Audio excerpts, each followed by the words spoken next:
I haven't done a Lovecraftian film review in a good while. I think the last one was Color Out of Space. Recently I was contacted by the team over at Wagyu Films and asked if I was interested in having a look at their new film, Older Gods. The name of course caught my attention, but I've been burned that way before. However, they kindly let me watch the film and I was decidedly impressed with it and considered it a definite positive addition to the ever-growing mythos content that started generations ago with the old gentlemen of Providence. To be transparent with you guys, as always, the cultists of this channel, I was not paid or compensated to make this review in any way, and I prefer it that way. As such, everything is my uncompromised opinion on the film. I shall, of course, avoid spoilers since the film is so new. With that said, let's get in with the review. The film sees our protagonist, Chris Rivers, who travels from the United States over to the Welsh countryside to clear up the matter of the disappearance of his friend who was investigating a cult who was doing its best to welcome in a great old one, an older god. Of course, with the naivety of all Lovecraftian cults in thinking that these great old ones actually give a damn about them. Via video diaries left by his friend, including notes and sketches, we learn that this cult developed globally, created by groups of sensitive individuals driven mad by the indifference of the cosmos towards us. However, they take it to the extreme, and despite being separated and isolated individuals, rather than ones coming together to reach a consensus, they all reach the conclusion that all reality is that of a slumbering ancient entity which is beyond anything humans were able to comprehend, beyond any human god. Much like in the Call of Cthulhu, where individuals around the world stirred when Cthulhu stirred in his house in Arlia, deep beneath the waves. Chris is then tasked with figuring things out, again, much like in the Call of Cthulhu, where the protagonist is left with the remaining documents of his deceased uncle. Adding to his headache is the fact that the cult seems to have figured out that he knows about them and act as the antagonistic force he has to deal with throughout the film. The film is thus focused mainly on the cult and their interactions with the titular older gods, or older god rather, than the direct human interactions with some cosmic entity like in The Thing or Alien. It is through the cultists we learn of the older god. In short, this violates the storytelling rule of show, don't tell, and that's a most welcome thing in my book. More on that later. The majority of the runtime of the film deals heavily with exposition and the protagonist building piece by piece the big picture of this cult and as such the older gods. An average non-Lovecraftian horror fan would roast this film by saying that nothing really happens, there's no action or such until about the 50-minute mark, but for a Lovecraft fan I say there's no issue. We Lovecraftians, we focus more on the building of atmosphere and a strong narrative, and that's what the film was doing for those 50 minutes. Peppered through these 50 minutes are some quite potent and panic-inducing visuals of when the sleeping protagonist dreams of this ancient deity, or rather I should say entity, whatever it is. Color Out of Space did this too, and it was excellent. These brief scenes are quite impressive and interrupts the constant telling, not showing method of this film. Speaking of which, in Lovecraftian horror, the human characters act more like antennas. You know, like antennas on the roof. You know, back in the day when we had those things and not everything was cable. Yeah, I'm old. They are the conduit through which we, the reader, or in this case the viewer, experience the monstrosities of cosmic horror. They face the horror and leave written documents of their accounts, typically so in the Lovecraftian literature we consume. Or it can be done in some other ways. If you remember the scene when Macready is investigating the Swedish camp in The Thing. Hey, Sweden! Not Swedish, Mac, the Norwegian. They find one body which wasn't mutilated or anything like that. It didn't get attacked by one of the Thing entities, but had slit his own wrists. We don't just assume he listened to too much depressive suicidal black metal, but rather we ponder, why would he do that? What would drive him so far? And this gets the imagination going. We see this, but the same effect could also be given if we were told simply by, if we were one of the characters waiting in the main camp, when Macready returns, hey, I found a guy who slit his wrists. The same effect is there if you were told it instead of shown.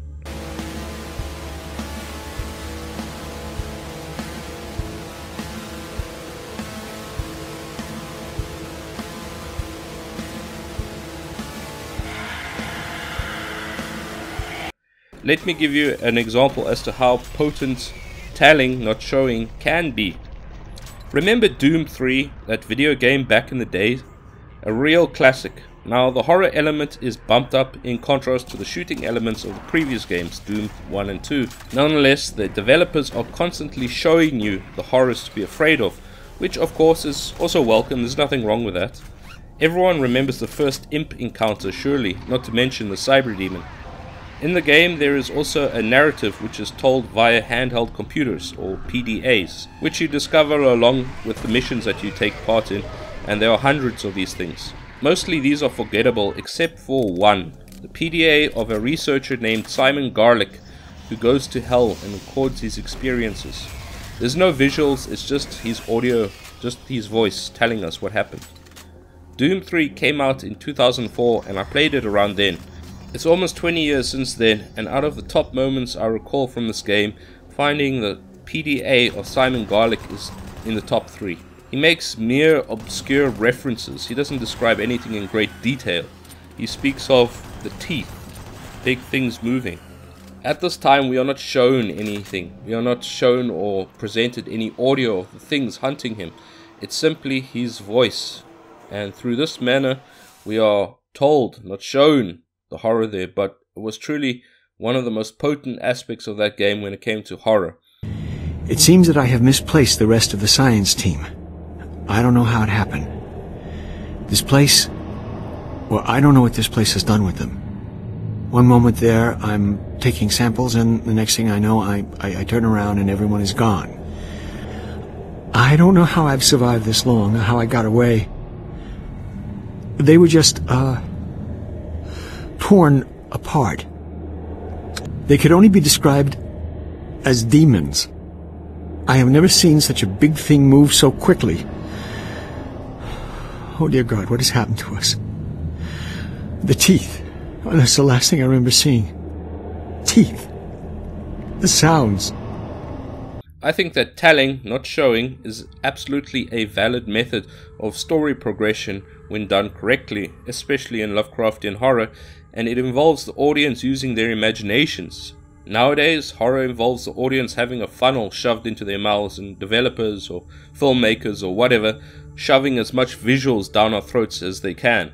It's like show, don't tell is one of these rules we hear of in life that we just blindly accept because everyone else does. It's bullshit, I think. I apologize for the digression into the values of telling being just as valuable a tool as showing to a filmmaker or writer, but I felt it necessary. I like my videos to contain things which those new to Lovecraft can also benefit from knowing, and also just to get some conversation going in the comment sections about, well, aspects of the mythos. The film's ending I won't divulge for the sake of spoilers, but I will discuss it a bit with caution.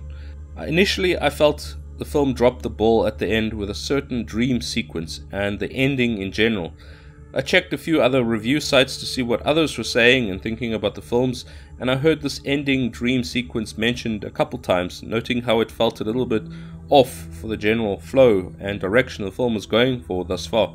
It had built up so much quality tension and a desire to find out more about the cult and what the hell the older god or entity or whatever it was, especially since the scene prior to the dream sequence had our protagonist face a brutal decision with no good outcome, and it spent the final 15 precious minutes or so of the film in this dream sequence, and yeah.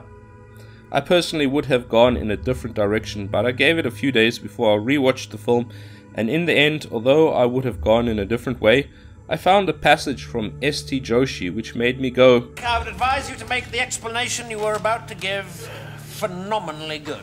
In this book, The Rise, Fall and Rise of the Cthulhu Mythos, I found an interesting, passage by S.T. Joshi where he talks about this idea of the humanizing of characters in the Cthulhu mythos, and he uses Ramsey Campbell as an example, but I find it applicable here too.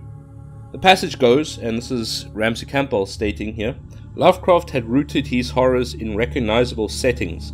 I wanted to root mine in recognizable human behavior, an altogether more universal thing, says Ramsey Campbell.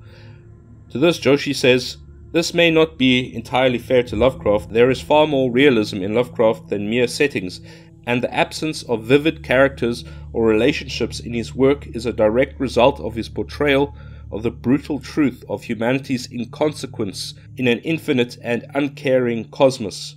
But it adequately conveys not merely Campbell's own difference from Lovecraft, but the overall tendency of all post-Lovecraftian weird fiction, a tendency that Campbell has exemplified more distinctively and powerfully than any of his contemporaries. This tendency may be crudely defined as the shift from the cosmic to the human. When Campbell remarks that Lovecraft's minimal characterization and plot work because they are right for him, he is suggesting that it is not characters but phenomena that form the true heart of Lovecraft's fiction, whereas for Campbell, as for most other modern weird writers, the human characters become not merely the object of the reader's sympathy, but the sole or prime focus of the horrific scenario. So basically, S.G. Joshi there, to me, he is saying that in a post-Lovecraftian setting, so the literature and whatnot produced after Lovecraft's time, is tending to lean towards the human behavior and human issues rather than the big picture cosmic horror. I could never write about ordinary people because I'm not in the least interested in them. Man's relation to man does not captivate my fancy. It is man's relation to the cosmos, to the unknown, which alone arouses in me the spark of creative imagination. And he notes this trend, and it's something I've always noted as well in films, and not just this film that I'm reviewing, but in other films as well. And I'm glad to see that Joshi also came to the same conclusion. All art evolves over time. You know, if you turn to one of my favorite music genres, black metal, you know, you had the first wave of black metal, then the second wave, and then the third wave, and each time was a little bit different. Focus was put on different elements of the genre.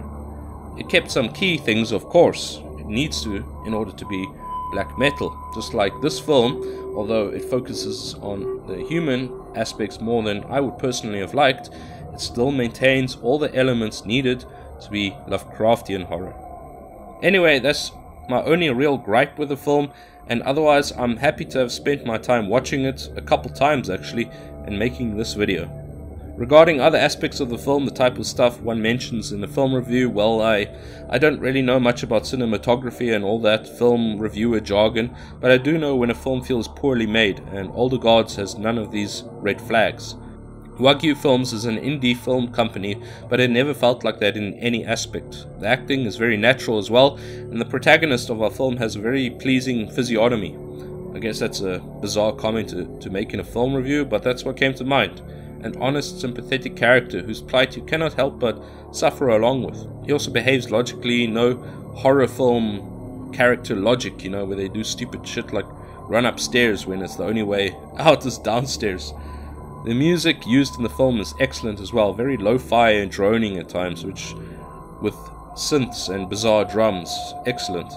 And it's worth mentioning because we live in Clown World and that revolting virus that infects modern media, the message, is ever lurking. You may be wondering if it has at all tarnished this film.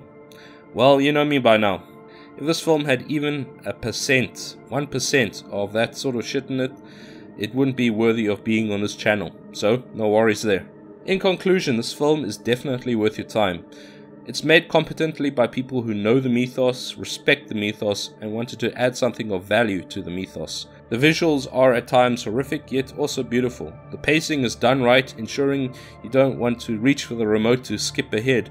And even rewatching the film, I didn't skip ahead at all, and it wasn't just because I was, making notes to review it. And the music was particularly impactful. The film has been very well received from film festivals and has gotten several well-deserved awards as well. I thank the team over at Wagyu Film Productions for reaching out to me to collaborate, and wish you all the best in future projects, if there are any cooking at the moment regarding Lovecraft. Again, to you guys over at Wagyu Films, don't take to heart the slight niggling issue I had with that one sequence at the end there. If everyone followed the exact same formula, there'd be no innovation. I'm just old and kind of stuck in my ways, and it's been like that ever since I reached 30, frankly. Please keep in touch with me, and if there's any future projects, I'd love to get to know about them or be in contact with you guys again.